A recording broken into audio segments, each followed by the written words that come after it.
Hello and welcome to Colin Bradley Artcast. I'm Stephen Bradley. And I'm Colin Bradley. How you doing, Dad? Okay, I'm fine, Steve, thank you. Are you all right, your end? All the family? Cats? Yeah, that's all right. Yeah, cat's all right. Yeah, he's still here. He's not escaped yet. He's upstairs. He started roaming the house a little bit more. Oh, Um, has but of, he? Oh, that's nice. but of course we've got four other cats to to organise. So we're trying to, we lock the cat flap to make sure he can't go out. But of course all the other cats can't come out, so we have to usher them into various places and make sure that he gets fed and they don't eat all his food or go in his litter tray. Because but we're juggling it. It's been a week, just over a week now, and it'll be a good few more weeks, I think, before we let him venture outside. We're still a bit worried that he's not gonna come back. But I think that if he gets really cozy with our house and exploring all the rooms, sitting on the sofa, just really feels like he's not rushing anywhere, then I think will be the time to probably let him out. So I think we've got a good month of keeping him in at least, I think, until we get to that Really? point. But definitely progress is definitely being made, 100%. Oh, well, cross fingers. Yeah, fingers crossed, fingers crossed. How are you, Dad? What have you been doing this week? Well, I'm not a lot. A lot of the work I've been doing actually is organising the picture, making my mind up which one I was going to do. The one I was going to do, actually, I changed my mind on. And the reason I did that is because when I investigated it and blew it up into on the computer, the detail wasn't there. And you've got to have the detail. And if you haven't got the detail, then you're going to struggle. And if you're going to struggle, it's going to show up on a picture. So you really have the detail. This is an animal. Anyway, I've decided against that. So then I decided, well, which one shall I do? I've got quite a few lined up. I think there's probably about a dozen pictures that I've selected on my computer and kept. Some I've had quite some time, and I was systematically putting them up on the screen. Thinking, do I want to do that? Do I want to do that? Because I've got lots of things to consider.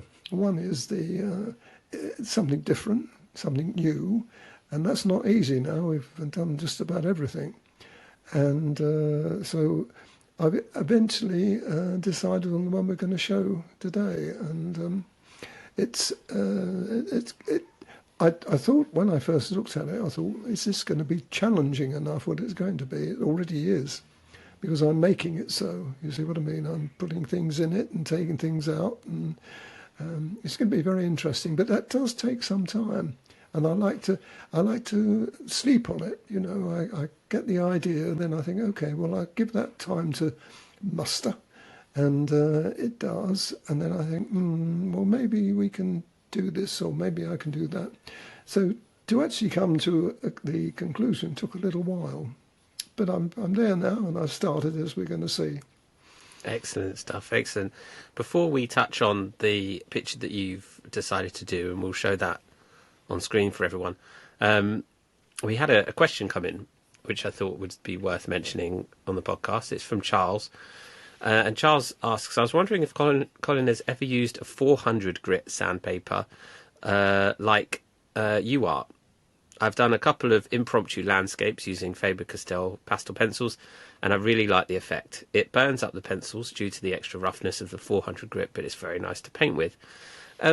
So when we first were approached by UArt to try out their paper, they sent us a whole load of stuff, and including that was a trial pack which contained all of the various grits.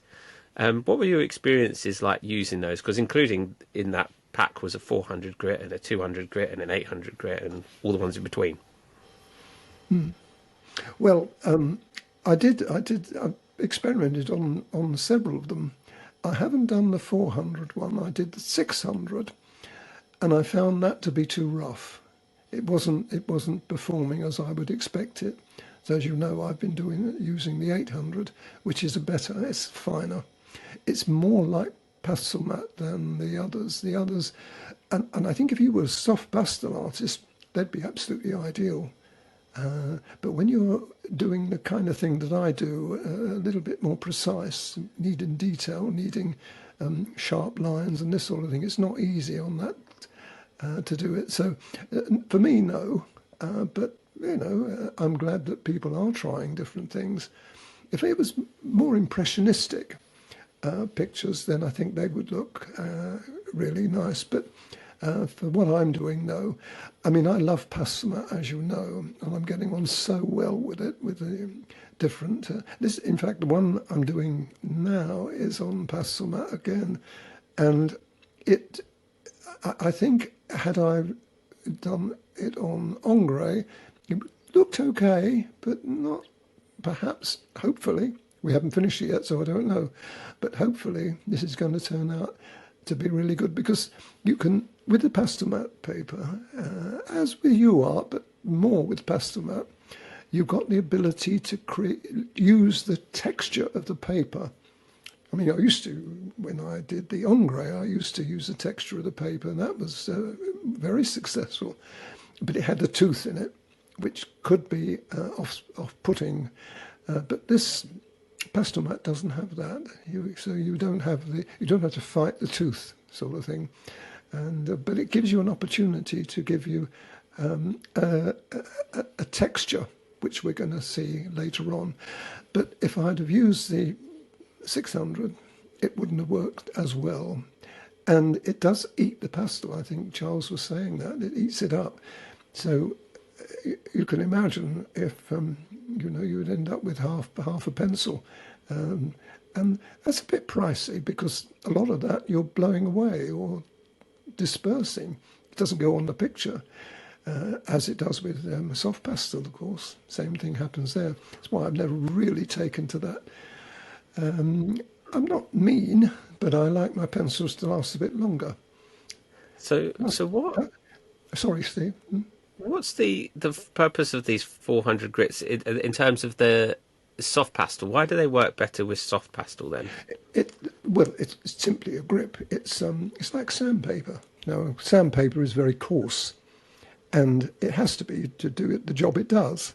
But as far as pastel is concerned, it would be too harsh. Also, kills your fingers off. You can imagine if you were trying to rub your pastel in.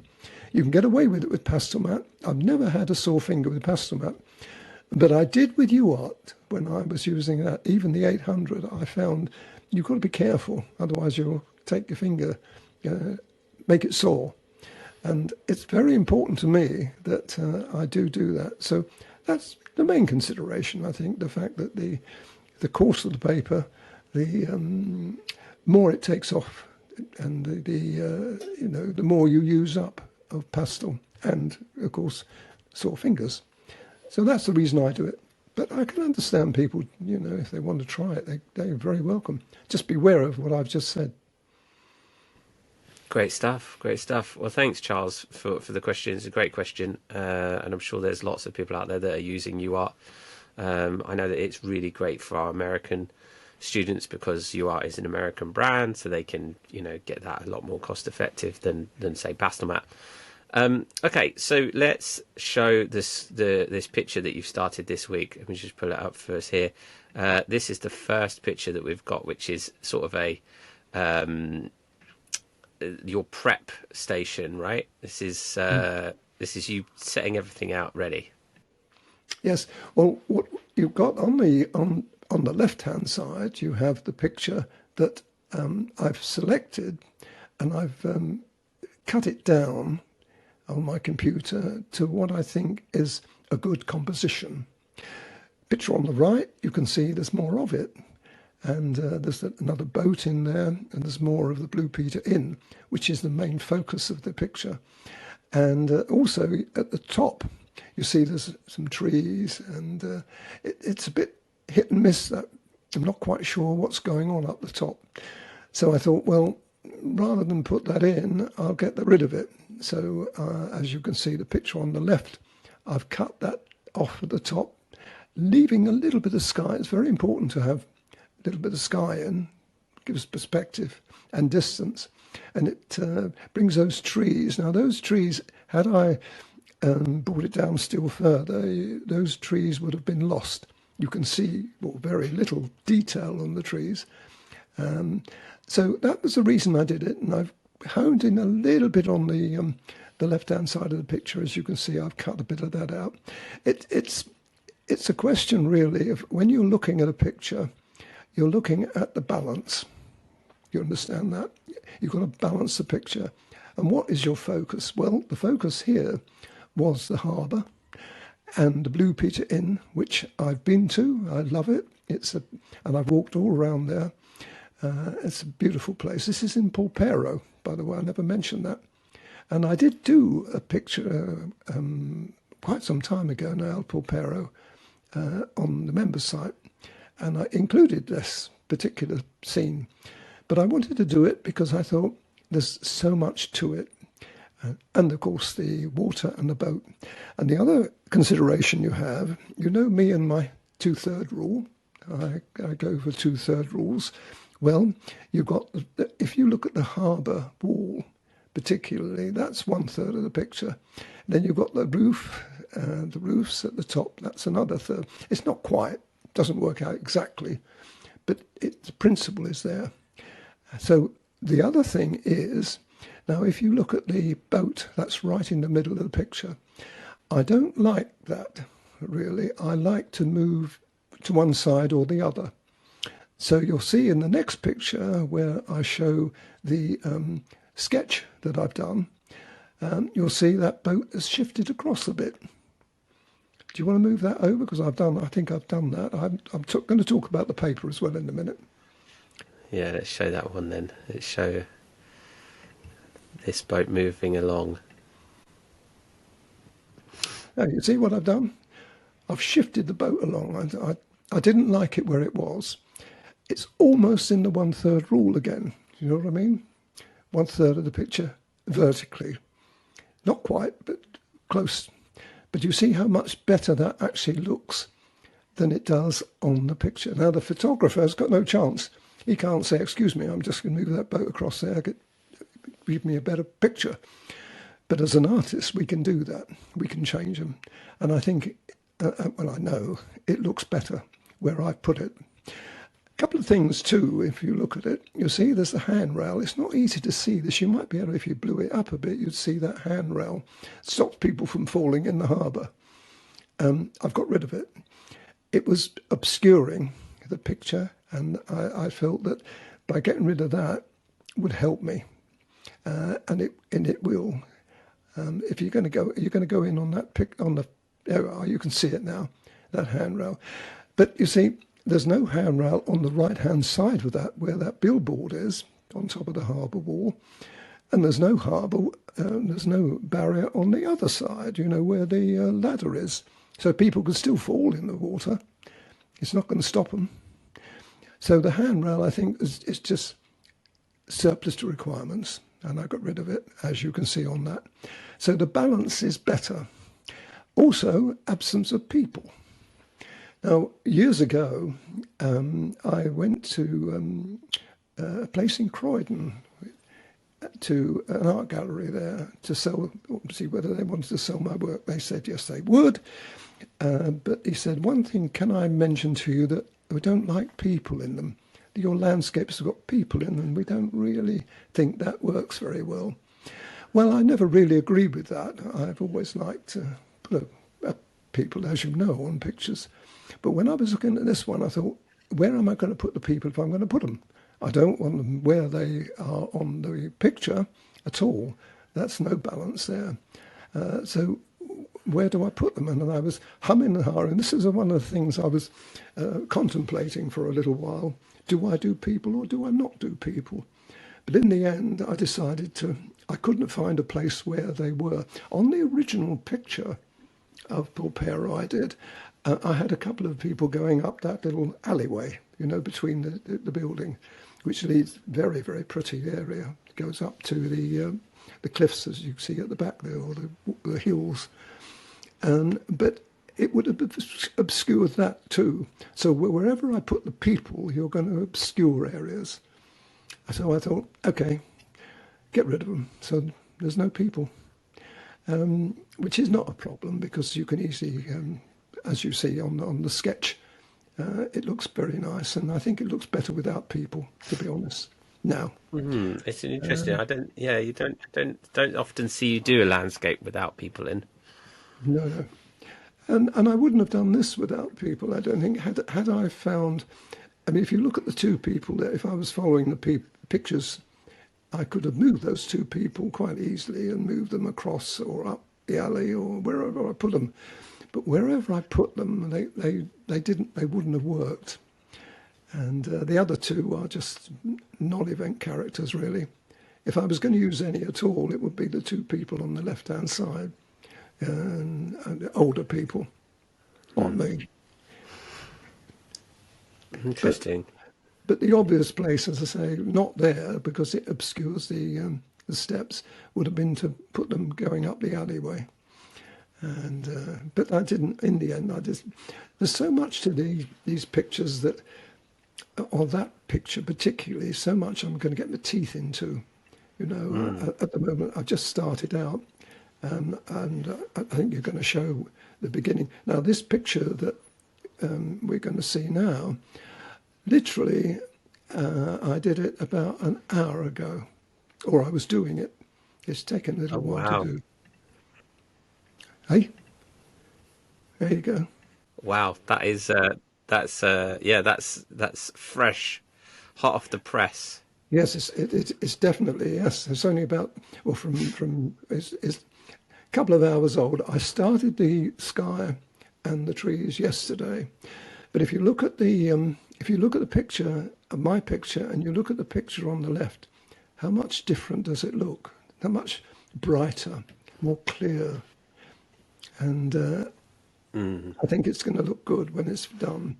But one of the things I mentioned earlier when we were talking about the UART paper, I said the pastel mat has a really good way of being an artist being able to replicate what he sees. Now, if you look at that building, the white building, you see what I've done. I haven't quite finished it yet. I'm still working on that. But you can see I've replicated the texture of the building. All the little, you know, oldie, worldy. You see that? And I think that is something that is going to be in the other sections of the picture too. It's not easy to do, I've got to say. But how I did mention too, I was going to say what colour paper it's the pastel matte light grey, which I've used before, and you can see how important that would have been to the buildings particularly. Yeah. So I didn't have to do a lot of work really. What I did on that white building there, on the face of that white building, I used the 270 all over. I put that all over it and blended it in, made sure it was in. Now you've got to do that. If the argument would be, well, why do you need to do that? You've got virtually the same colour there. It's to receive the next couple of colours, which is going to be 273 in this case. So on that we had 270, 273, and 175. Very lightly put in, just like touched it in. But if you go in, can you see a crack there, Steve? Can you see that crack? That's the one. You can blow that up and have a look at that crack.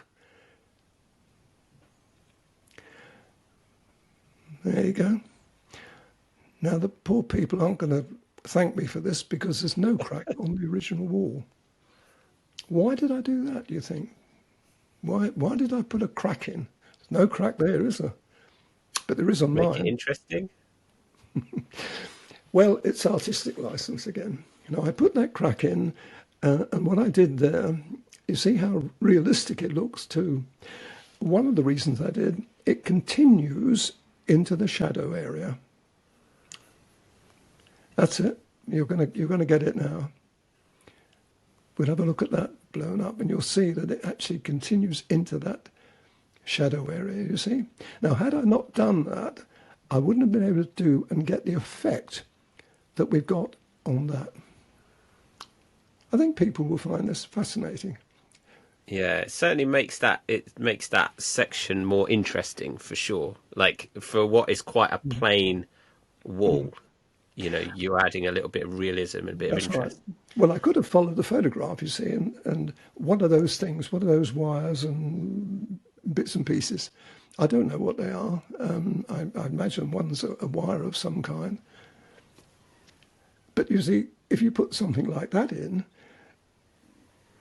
you're following the photograph, and the argument could be, well, it's on the picture, so why should not do it? But you don't do it if it doesn't suit you. And one of the other things, there's no drain pipes. I don't do drain pipes. I never have done. I think they are not something that's pretty, attractive.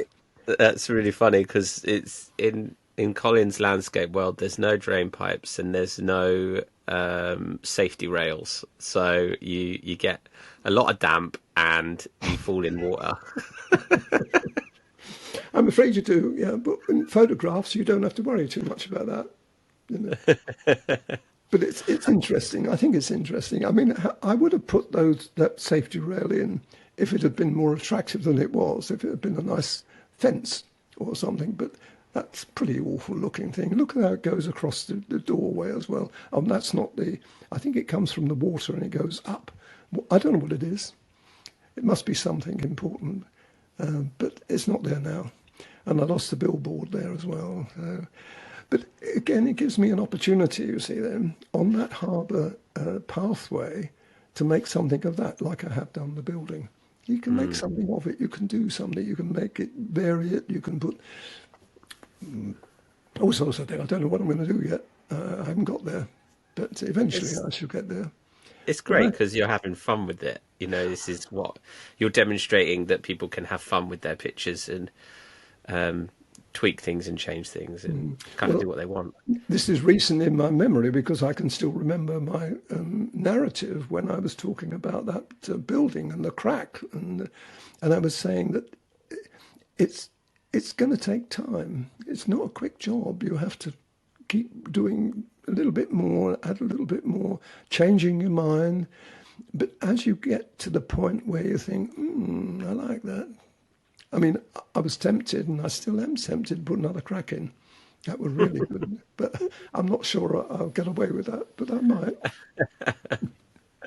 Excellent. It's great. It's looking so good. I think this is going to be a really nice discussion for us, to talk about this. I can't wait to see this picture build up, and I'm sure that people will also find this interesting, watching this picture come. I'll take a few more on the way through, because there's something I can talk about. I would miss it if we put the whole finished picture up there. I'd miss those bits. I wouldn't be able to discuss them so easily as I can when I'm thinking, because my thought patterns are there. I think this is how I think. As you say, I'm having fun. The whole idea is doing art, really, especially in our situation. It's more of a leisure pursuit. I even consider that, although it's my job, I still find it very, very pleasurable to be able to play with things like that. You can't put cracks in animals, you see, it's not easy. No, it's not really as appealing. Don't really want to see that, do we? We definitely cracks in buildings way more interesting. You can only do it with roads or paths or houses. Oh, that's looking great. That's looking great. Well, good luck with the rest of it, Dad. I can't wait to see how you're getting on next week. If anyone has any questions, like Charles had a question, then please let us know. Anything we can discuss on this podcast for you guys. But in the meantime, we'll wait to see how the picture progresses next week, and we shall leave it there for this week. So thank you, everyone, for watching and for listening. I'm Stephen Bradley. And I'm Colin Bradley. Enjoy your week.